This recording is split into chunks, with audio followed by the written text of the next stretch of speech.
Hello and a very warm welcome to the Power of Stories. And I'm very happy to have a guest for you today from Amsterdam, Marin Millenaar. And you are a storyteller and musician and father of three children. And you do coach storytellers as well, and you drive a tram through Amsterdam. And we know each other from the World Ceilidh that you organize since 1 year, I think. Yes. Very welcome to my podcast. Nice to have you here. Nice to be here. Yeah, my first question is, how did you become a storyteller? I think that was by accident. Friends of mine used to go to England to storytelling festivals, Festival at the Edge and Festival Beyond the Border, and I was never there. And then one of their favorite storytellers came to Amsterdam and they said, Marin, you are a musician, but almost all of your songs have some stories in it. And now our favorite storyteller comes to Amsterdam and we think you should buy a ticket. Man, you will love it. So I went there and I sat in the front row, and a British teller named Daniel Morden told an old Greek myth, Orpheus and Eurydice. And I knew that story for years already, but I was now like this.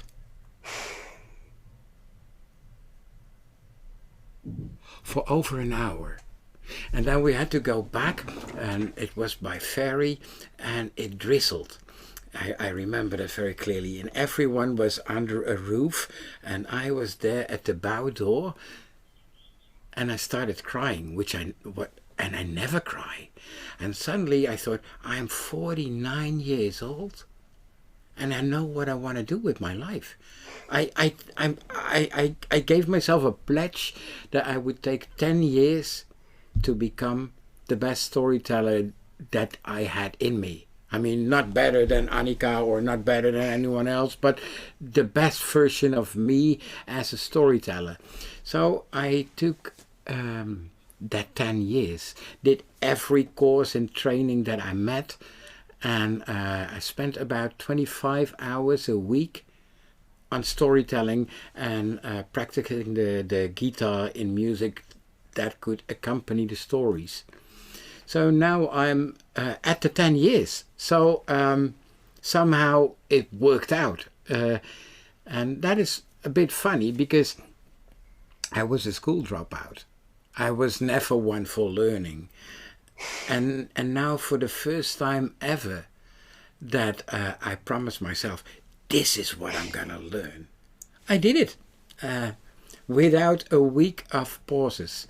And so I organized all kinds of things to find spaces where you can tell a story, where you can practice, because you can do workshops, whatever you want, but you really learn by doing so. So when I buy myself a new pair of pants, then I'm having one head outside the dressing room to tell the salesperson a story while I'm putting on my trousers. And I organized a monthly storytelling cafe in Amsterdam and did so for 5 years until the COVID brought an end to that. And now I'm a coach and a teller and a musician, and somehow I'm 60 and life is more beautiful than I ever thought it could be. That's just wonderful. It is my best story. And Daniel Morden is one of my favorite tellers. I love to listen to him. And I'm just the same. I put on a story while I'm cooking. I put on a story while I'm driving. I always listen to stories to fall asleep, to wake up. Like it's my permanent medicine.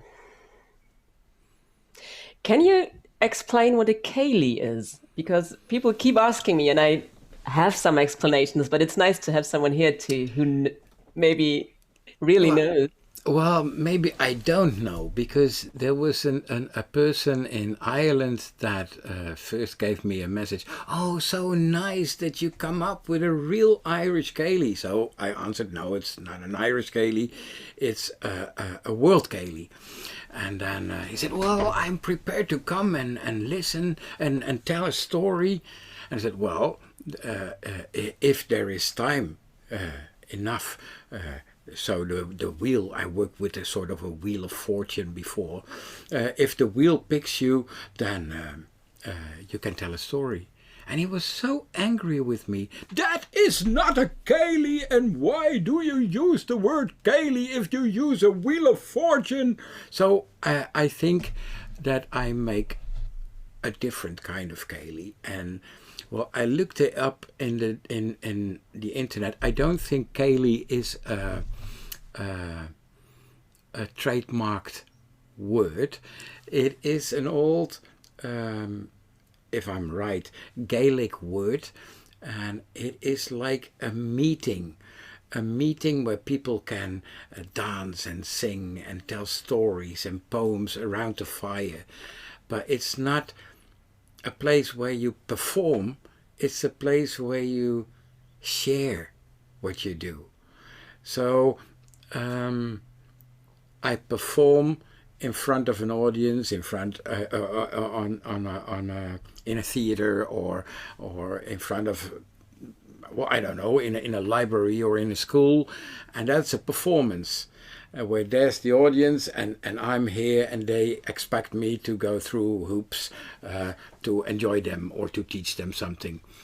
But in a Ceilidh, it is just, hey, listen, I heard this story and it made me think, or it made me happy. And I want to share it with you, and maybe it has a similar effect on you. And if not, it's okay. It's okay if you don't listen. Maybe we are here around the fire. Maybe you just like to hug and kiss your husband or whatever. Do whatever you please. But here, this is what I give as a present. And so I asked storytellers via Facebook.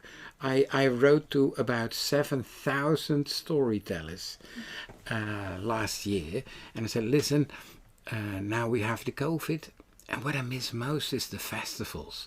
And then not per se the work on the festivals, but after you've done working, and you sit with some colleagues around a fire, some fellow storytellers, fellow musicians, and one says, oh, I have this story. And I like that so well. Here, have a listen.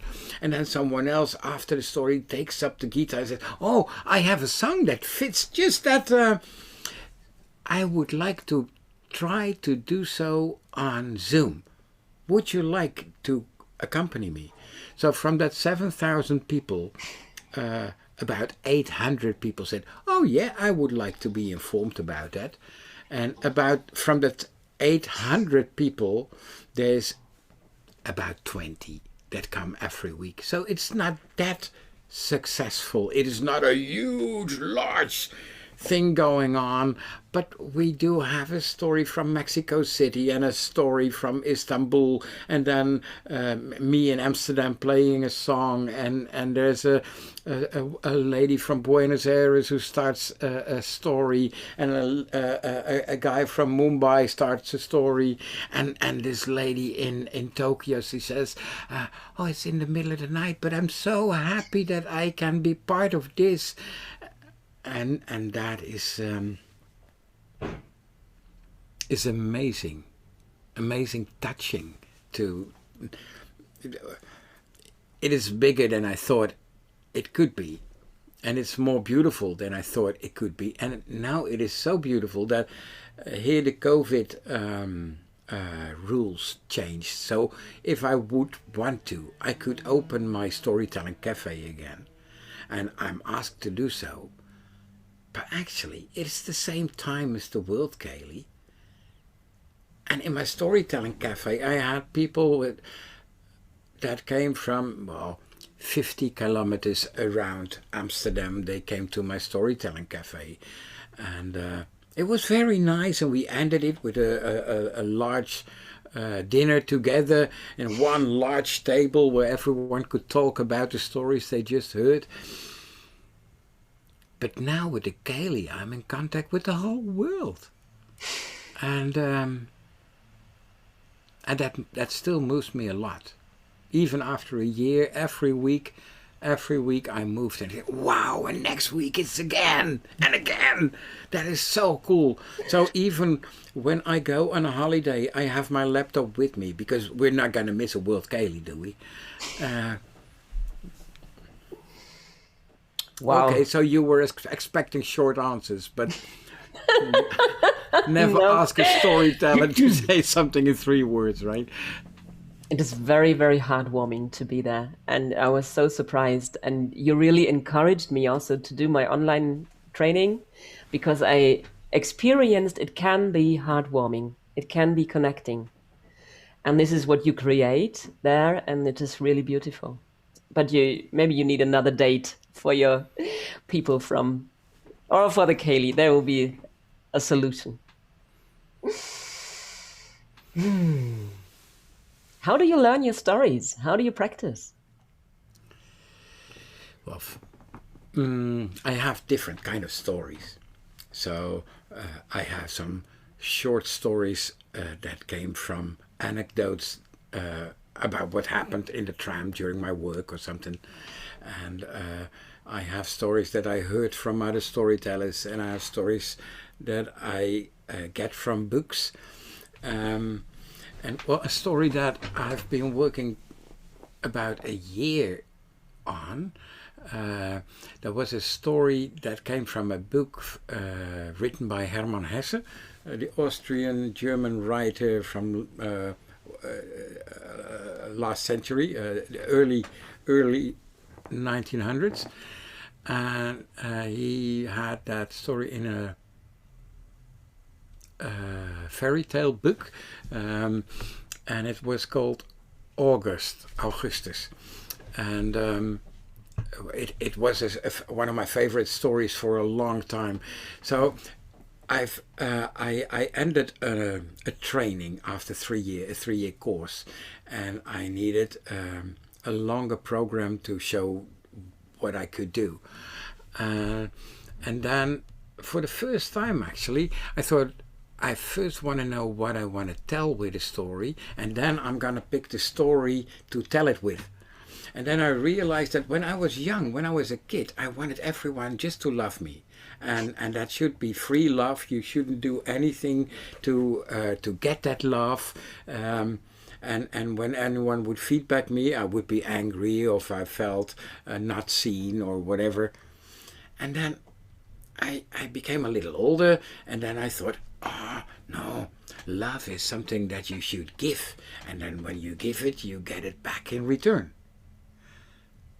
And when you're my age, and some people know that much earlier in life than I do, but I found that out after my 50s, that all that love that I thought had to do with 2 different people should be the love for yourself, and to live your life in a way that you think, wow, I became my own hero. I am my best friend, and you cannot lie to yourself. And so whatever I used to do to impress you, now I try to impress me. And if you do something stupid, and I say, okay, that's cool. You can only make mistakes if you do something. It's part of the learning process. It is not wrong. It is just not yet right.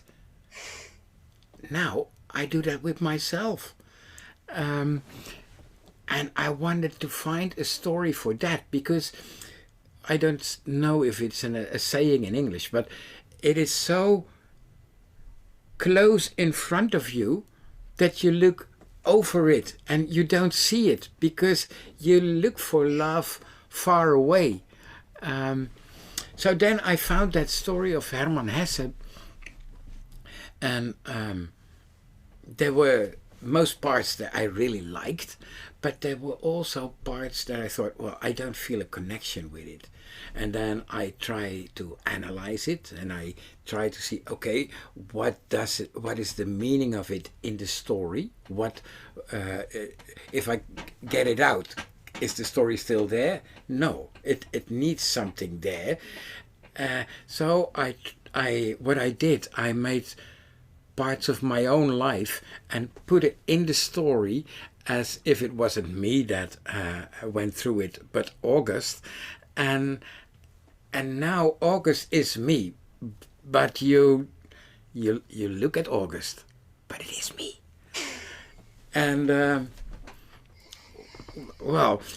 so I first do all the theoretical stuff, that the story really is an arch with how was life before the story started, and then what made the story start, and then there's some development, and then the story stops developing and goes to an ending again. And then I go to bed, and I just lay in my bed and I look at the ceiling, and I try to find movie-like pictures to come with the story. And the more pictures I see, the more I see a movie on my ceiling, the more I can throw away the words. So at the end, there's just a silent movie. And then when I am in front of my audience, I try to have contact with my audience. And if I tell the story for children, I will use the words that fit with children. And I will have my chair a little lower, so we are on the same level. And some details I will not give to the children because they cannot do nothing with it. And when I do it for people from my same age, I will use a different vocabulary, and I will have details that fit my age group.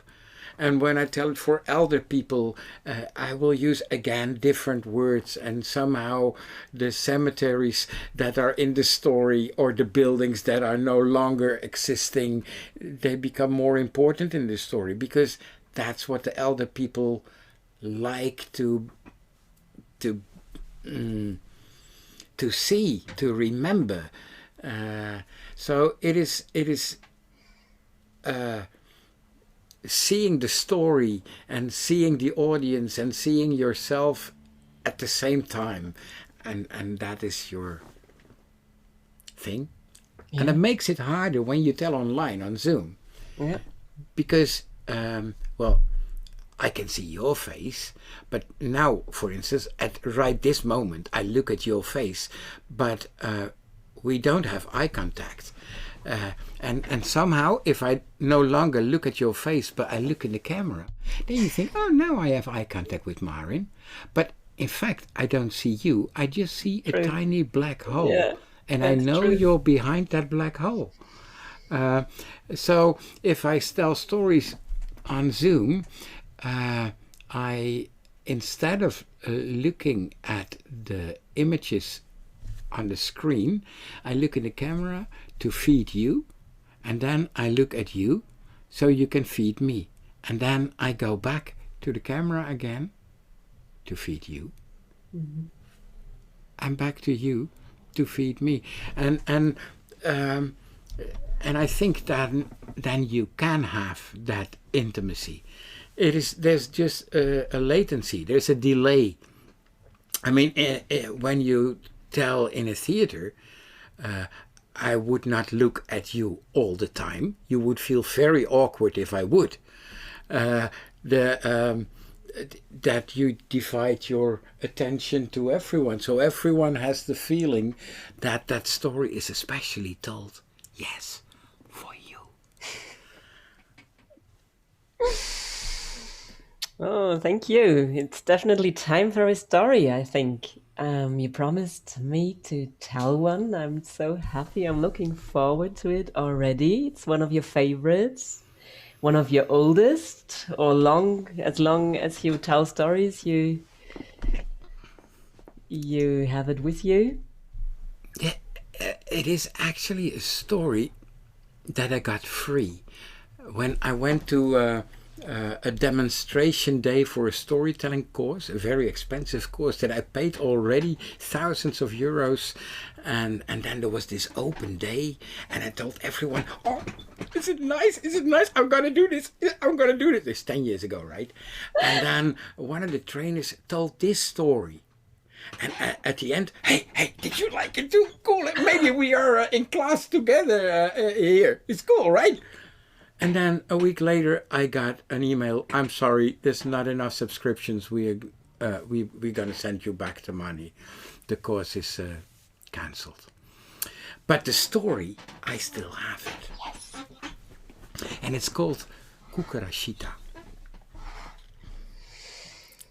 And Cucarachitta, well, she was the best looking cockroach I ever saw, said her mother often to her.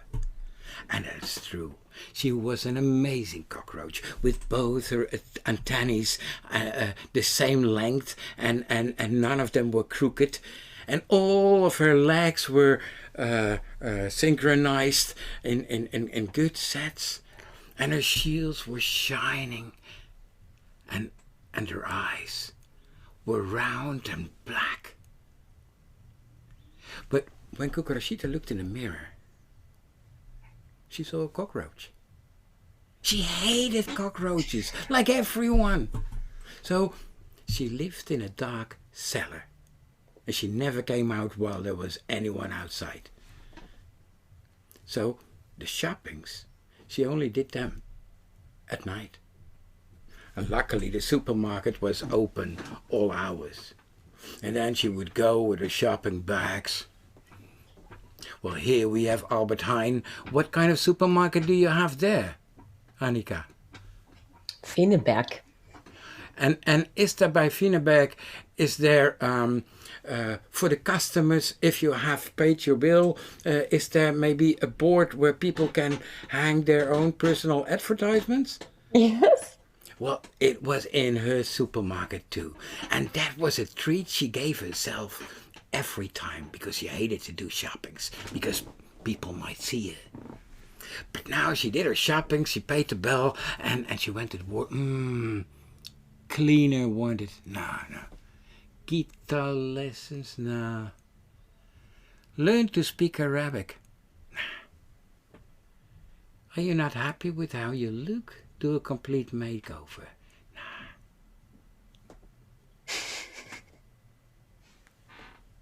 If you're not happy with... Nah, But she took the card from the board, put it in a shopping bag, and she went home, completely puzzled. And at home she, without thinking, she cleaned up all the shopping she did. And then she took a shower, because she always took a shower if there was something to think about. Where can you think better than under a shower? And under the shower she goes, what have I got to lose? I'm just gonna do it. I'm gonna do it. So next morning, in the daylight, she went out. And she went to that make-up shop, and she took her phone and wrote the address in Google Maps, and she walked right through it. She found it right away in one time.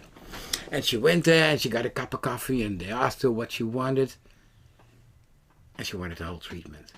And the whole day they were busy with measuring up all the legs and all the things that could be measured, and they were busy making her dresses. And so she got this afro wig to hide her antennaes, and she got a corset, and it made her front shields just come up a little, and her back shields well, they got out a little too, and she got leggings so you could not see their hairy legs. And the middle legs, they were in the corset, like this. And she got lipstick, and she got false eyelashes, and a Louis Vuitton bag, and she got the stiletto heels. And they learned her to walk too. And where she normally would have walked like this, now they trained her in walking like this. And well, you can try that later on. Then your behind is going all the way left to right and right to left. And she trained that in front of the mirror the whole afternoon. And when everyone was happy with her, they let her go home. Well, she wasn't outside for more than 5 minutes when Lobo the wolf approached her. "Oh, Cucarachitta, baby, you look amazing." "Oh, thank you, Lobo. I was thinking, wouldn't you like to be Mrs. Lobo? Huh? Would you want to marry me? Huh?" And Cucarachitta was surprised and overwhelmed a bit, but she said, "Well, I promised my mother that my groom would sing for me on the wedding. What would you sing?" "You want me to sing here on the street for you now?" "Well, if you want to marry me, yes." "Okay." Are you ready? Hold on.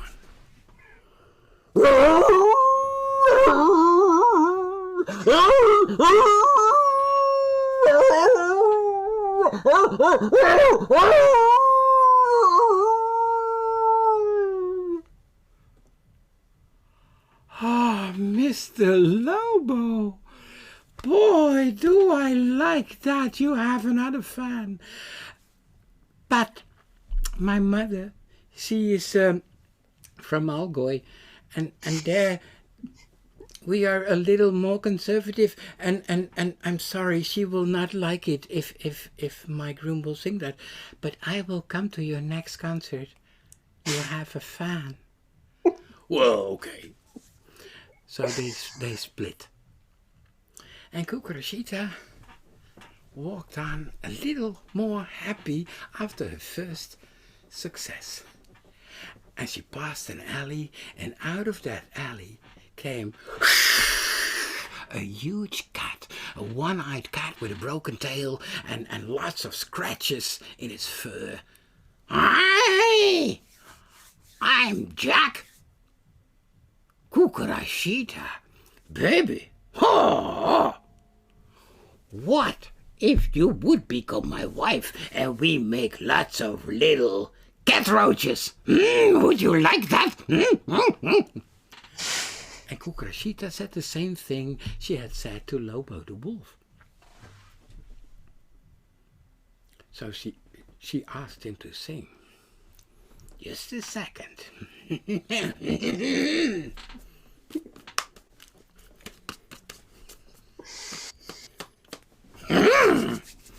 Are you ready?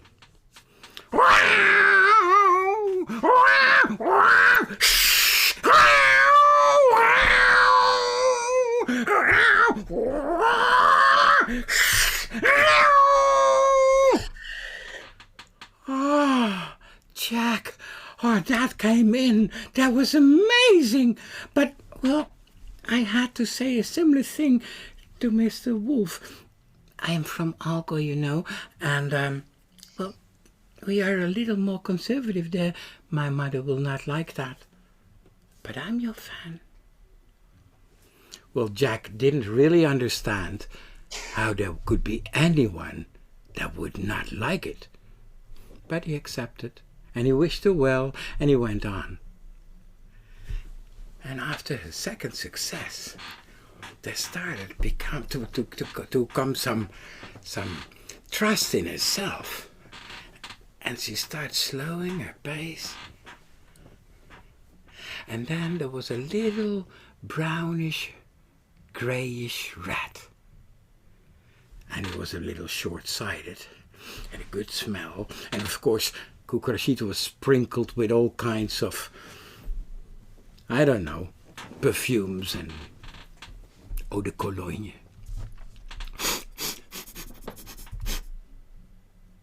Cucarachitta?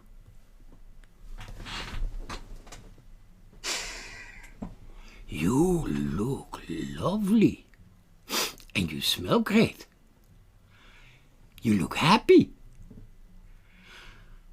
Cucarachitta, I've always liked you. Would you want to be my bride? I love you for so long already.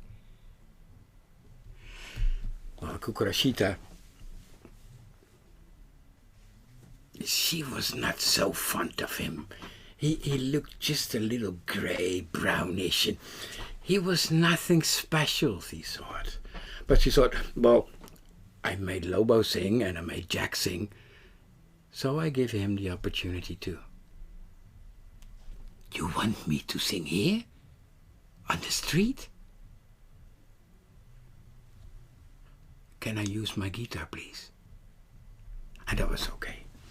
So he did, and he took his guitar, and he took a paper from his coat with the lyrics on it, because he was so incredibly shy. Are you ready, Cucarachitta?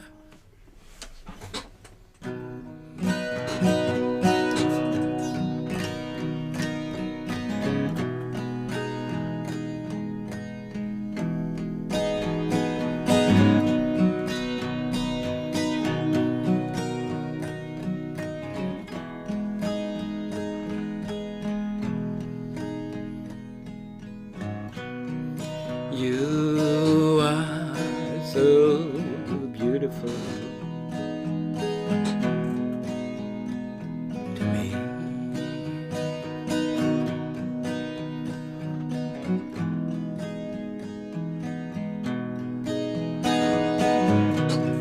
You are so beautiful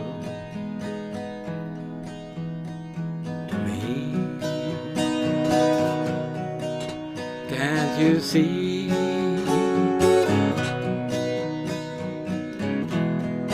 You're everything I hoped for.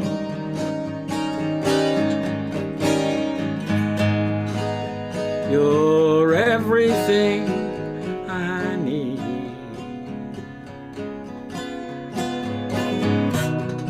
You are so beautiful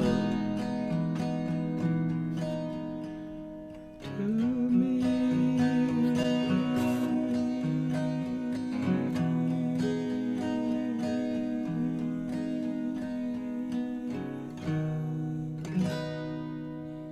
Oh, Cucarachitta, please marry me.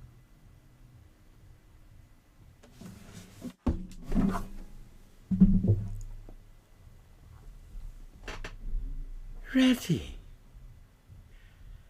Yes. Yes. I will marry you. And my mother will love the song. So a couple of weeks later, there was the wedding. One of the cousins of Ratty knew of a woman in Campton who was always busy organizing podcasts, and she was never in her kitchen. It was a great kitchen. It was just there was enough room to have a large celebration without being disturbed, because she was behind a computer.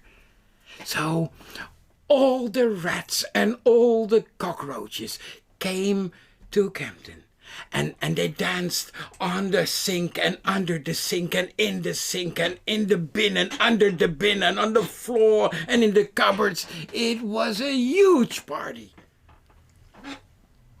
And they're still talking about that party right now. But then came the wedding night. And Cucarachitta went to the bedroom as first, But she thought, I'm not going to take everything off. Then he sees that I'm just a cockroach. And he will divorce me on my wedding night. I can't. So, completely dressed in a wedding dress, she was under the blankets, with her wig on, with her everything on, even her stilettos on. And Ratty said, oh, I see that you were a bit afraid. No problem. You're not the first and you will not be the last woman who's afraid for their wedding night. But I'm a patient man. Just sleep in the way that you are comfortable. I'm so glad that you are my wife now. Or even better, that I am your husband. So they kissed. And the next night, it was now different. And the next night, it was now different. And it went like that for a month. And Ratty said, listen, Cucarachitta, it is not that I don't love you. It is because I do love you that I'm gonna sleep in the guest room. I want you so much. I want you so much. And I'm afraid that if we stay on here in the bedroom as we are now, that I do things that we would both hate. So I'm still happy to be your husband, but I prefer sleeping on my own. And he did. And that night Cucarachitta didn't sleep at all. And next morning she went to the bathroom and she looked in the mirror and she thought, oh yeah, now I'm beautiful. But somehow in the house and in the bed of Ratty, I'm even more alone than I was in my cellar. So she took off her wig and she took off the eyelashes and she took a Kleenex and she wiped off her mouth and she unbuttoned her dress and opened the corset and she discovered she really needed a shower so she had her shower and completely as nature had created her, she walked to the breakfast room where Ratty was reading his paper. Ratty? Yeah, just a minute, honey. Oh, Ratty, could you please have a look? Yeah, just a second, honey. Ratty! And Ratty looked up and said, Cucarachitta, you look all natural. Oh, do I love you. And then Cucarachitta started with a step, and a faster step, and a faster step, and she came running and she jumped right through the newspaper in Ratty's arms. And he took her upstairs to the bedroom. And, what they did there, I'm not gonna say, I'm not sure who is listening, but the neighbors smiled. and they stayed there all morning, and all afternoon, and all night, because Ratty might have been a little shy, but there was nothing wrong with his stamina. So next morning they were still there, and the neighbors smiled a little less, and in the afternoon the neighbors stopped smiling, and then Cucarachitta said, I'm hungry now. And they had a drink and they made food, and a couple of months later Cucarachitta delivered a whole nest of red roaches, some with antennae, one antennae, or 3 legs, 4 legs, 6 legs, and 1 tail or no tail at all. But there was one thing that was exactly the same with the whole offspring. Every individual knew that they were the most beautiful of the nest. And that, Annika, is my favorite story. Cucarachitta. Thank you for listening. Thank you for telling. I love it. I love it. Wonderful story. Amazing. Mm. And even though this is my favorite story, my daughter just finishes her makeup artist education. So but she likes the story too. And she doesn't need the makeup. She just likes to play with the makeup. And that seems to be different.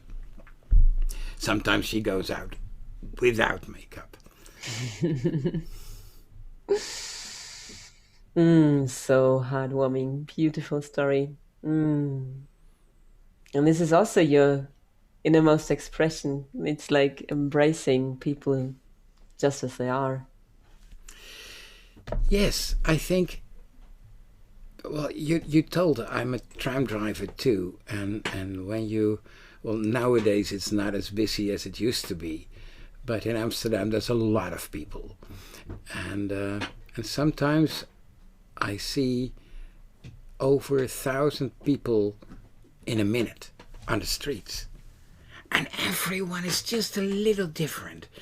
I mean, most of them have two ears and two eyes and a nose and a mouth, but they walk a little different. They have their head a little different. They approach each other just a little different. I think that humanity is so beautiful because of their diversity. You have all kinds of colors of skins and bald people like I am, and very hairy ones. And I think people go to gardens for the flowers. I am a city person because a city, the human being is the flower of the city. And that is amazing. That is amazing. Thank you so much for sharing your time, for sharing your story, for sharing your wisdom as a storyteller and as a human being. It's wonderful. It's my pleasure completely. Yeah, if people like to find out more about you, they can visit your website. I will give a link. It's marinmillenaar.nl. And most of the information is in English there too. Very good. And you will go on with the World Ceilidh, even though we can have performances. So Yes, there'll the be a World lot more Ceilidh will Ceilidh. go on. It will not be as busy as it was on the busiest days.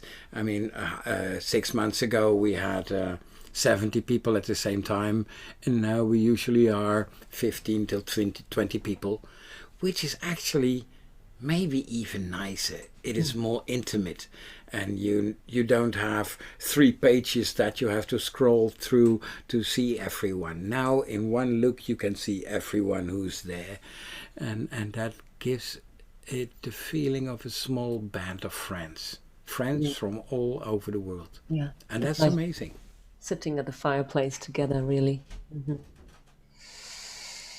Yes, and yeah, maybe we can perform together one day. Would be nice to be I on the would same. love it.